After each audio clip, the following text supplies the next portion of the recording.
इस बार गणेश चतुर्थी 19 सितंबर 2023 को आ रही है।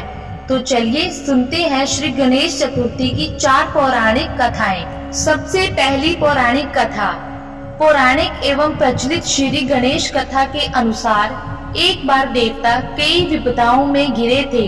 तब वह मदद मांगने भगवान शिव के पास आए। उस समय शिव के साथ कार्तिकेय तथा गणेश जी भी बैठे थे। देवताओं की बात सुनकर शिव जी ने कार्तिकेय व गणेश जी से पूछा कि तुम में से कौन देवताओं के कष्टों का निवारण कर सकता है। तब कार्तिकेय व गणेश जी दोनों ने ही स्वयं को इस कार्य के लिए सक्षम बताया। इस पर भगवान शिव ने दोनों की परीक्षा लेते हुए कहा कि तुम दोनों में से जो सबसे पहले पृथ्वी की परिक्रमा करके आएगा वही देवताओं की मदद करने जाएगा।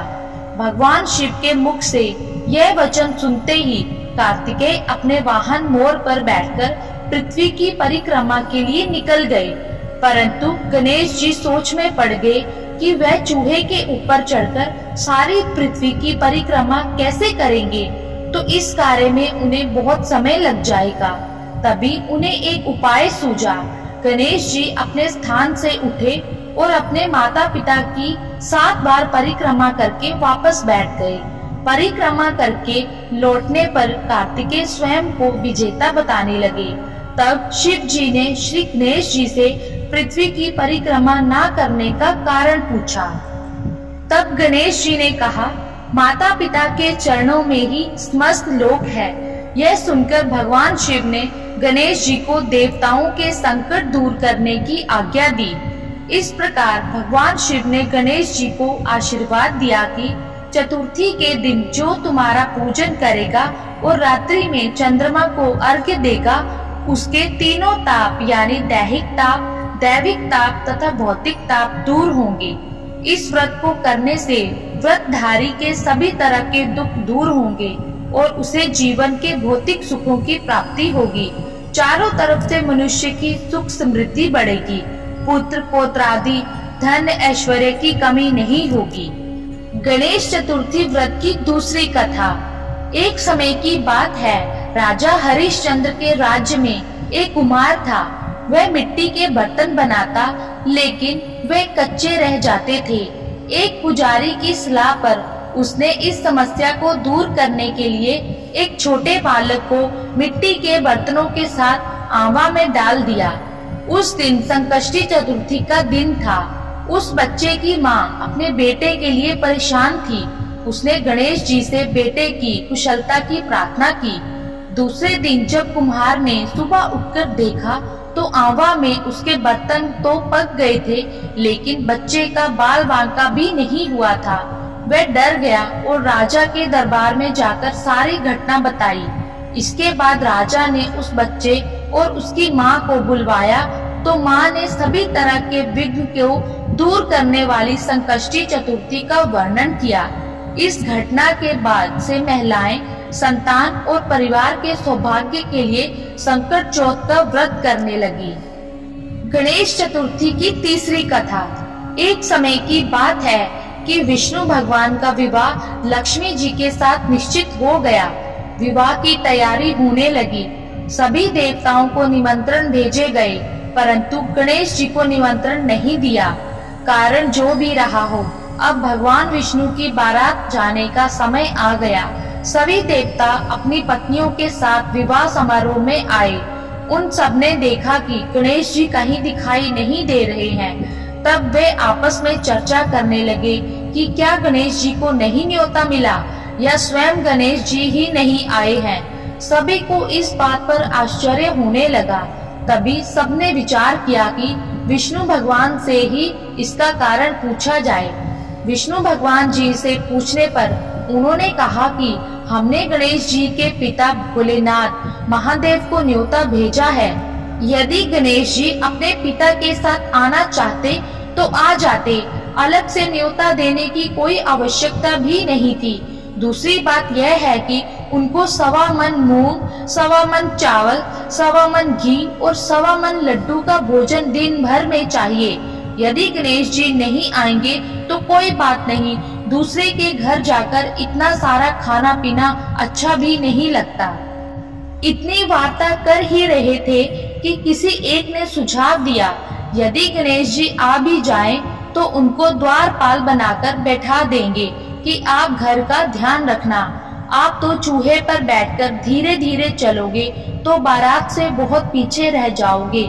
यह सुझाव भी सबको पसंद आ गया तो विष्णु जी भगवान ने भी अपनी सहमति दे दी।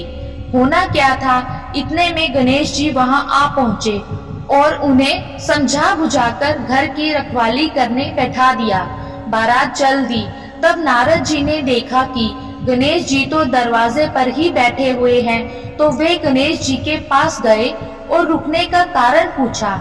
गणेश जी कहने लगे कि विष्णु भगवान ने मेरा बहुत अपमान किया है। नारद जी ने कहा कि आप अपनी मूषक सेना को आगे भेज दे तो वह रास्ता खोद देगी, जिससे उनके वाहन धरती में धंस जाएंगे।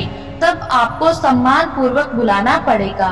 अब तो गणेश जी ने अपनी मूषक सेना जल्दी से आगे भेज दी और सेना ने जमीन पोली कर दी। जब बारात वहां से निकली तो रथों के पहिए धरती में धंस गए। लाख कोशिश करने पर पहिए नहीं निकले। सभी ने अपने अपने उपाय किए, परंतु पहिए तो निकलने का नाम ही नहीं ले रहे थे, बल्कि जगह जगह से टूट गए। किसी की समझ में नहीं आ रहा था कि अब क्या किया जाए। तब नारद जी ने कहा, आप लोगों ने गणेश जी का अपमान करके अच्छा नहीं किया। यदि उन्हें मनाकर लाया जाए तो आपका कार्य सिद्ध हो सकता है और यह संकट टल सकता है। शंकर भगवान जी ने अपने दूत नंदी को भेजा और वे गणेश जी को लेकर आए। गणेश जी का आदर सम्मान के साथ पूजन किया। तब कहीं रथ के पहिए निकले। अब रथ के पहिए निकल तो गए, परंतु वे टूट फूट गए थे, तो उन्हें सुधारे कौन। पास के खेत में खाती काम कर रहा था, उसे बुलाया गया। खाती अपना कार्य करने के पहले श्री गणेशाय नमः कहकर गणेश जी की वंदना मन ही मन करने लगा। देखते ही देखते खाती ने सभी पहियों को ठीक कर दिया। तब खाती कहने लगा कि हे देवताओं, आपने सर्वप्रथम गणेश जी को नहीं मनाया होगा और ना ही उनकी पूजन की होगी, इसलिए तो आपके साथ यह संकट आया है। हम तो मूर्ख अज्ञानी हैं, फिर भी पहले गणेश जी को पूजते हैं, उनका ध्यान करते हैं। आप लोग तो देवता गण हो, फिर भी आप गणेश जी को कैसे भूल गए। अब आप लोग भगवान श्री गणेश जी की जय बोलकर जाएं, तो आपके सब काम बन जाएंगे और कोई संकट भी नहीं आएगा। ऐसे कहते हुए बारात वहां से चल दी और विष्णु भगवान का लक्ष्मी जी के साथ विवाह संपन्न करा के सभी सकुशल घर लौट आए। हे गणेश जी महाराज, आपने विष्णु को जैसो कार्य सार्यो ऐसो कार्य सबको सिद्ध कर जो। बोलो गजानन भगवान की जय। गणेश चतुर्थी की चौथी कथा। श्री गणेश चतुर्थी व्रत की पौराणिक कथा के अनुसार एक बार भगवान शिव तथा माता पार्वती नर्मदा नदी के किनारे बैठे थे। वहां माता पार्वती ने भगवान शिव जी से समय व्यतीत करने के लिए चौपड़ खेलने को कहा।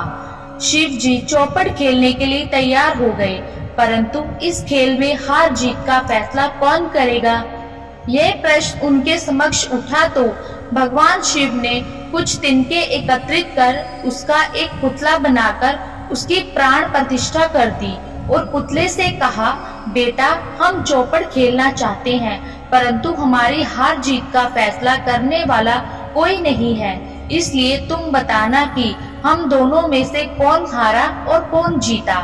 उसके बाद भगवान शिव और माता पार्वती का चौपड़ खेल शुरू हो गया। यह खेल 3 बार खेला गया और संयोग से तीनों बार माता पार्वती ही जीत गई। खेल समाप्त होने के बाद बालक से हार जीत का फैसला करने के लिए कहा गया, तो उस बालक ने महादेव को विजयी बताया। यह सुनकर माता पार्वती जी क्रोधित हो गई और क्रोध में उन्होंने बालक को लंगड़ा होने का, कीचड़ में पड़े रहने का श्राप दे दिया। बालक ने माता पार्वती से माफी मांगी और कहा कि यह मुझसे अज्ञानतावश में हुआ। मैंने किसी द्वेष भाव में ऐसा नहीं किया। बालक द्वारा क्षमा मांगने पर माता ने कहा, यहाँ गणेश पूजन के लिए नाग कन्याएं आएगी, उनके कहे अनुसार तुम गणेश व्रत करो, ऐसा करने से तुम मुझे प्राप्त करोगे। यह कहकर माता पार्वती शिव जी के पास कैलाश पर्वत पर चली गई। 1 वर्ष के बाद उस स्थान पर नाग कन्याएं आई। तब नाग कन्याओं में से श्री गणेश के व्रत की विधि मालूम करने पर उस बालक ने 21 दिन तक लगातार गणेश जी का व्रत किया। उसकी श्रद्धा से गणेश जी प्रसन्न हुए। उन्होंने बालक को मनोवांछित फल मांगने के लिए कहा। उस पर उस बालक ने कहा, हे विनायक, मुझ में इतनी शक्ति दीजिए कि मैं अपने पैरों से चलकर अपने माता पिता के साथ कैलाश पर्वत पर पहुंच सकूं और वे यह देखकर प्रसन्न हो जाएं। तब बालक को वरदान देकर श्री गणेश जी अंतर्ध्यान हो गए। इसके बाद वह बालक कैलाश पर्वत पर पहुंच गया और कैलाश पर्वत पर पहुंचने की अपनी कथा उसने भगवान शिव को सुनाई। चौपड़ वाले दिन से माता पार्वती जी शिव जी से विमुख हो गई थी।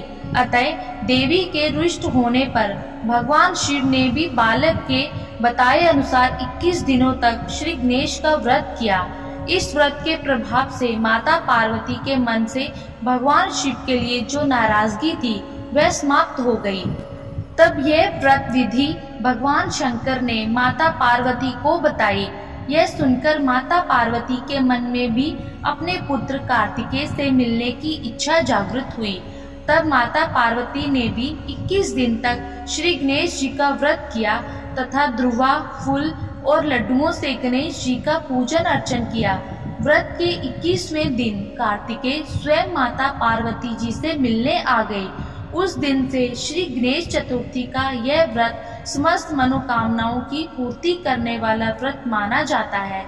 इस व्रत को करने से मनुष्य के सारे कष्ट दूर होकर मनुष्य को समस्त सुख सुविधाएं प्राप्त होती है। तो ये थी गणेश चतुर्थी की 4 प्रमुख पौराणिक कथाएं। आप सभी को गणेश चतुर्थी की हार्दिक शुभकामनाएं। धन्यवाद।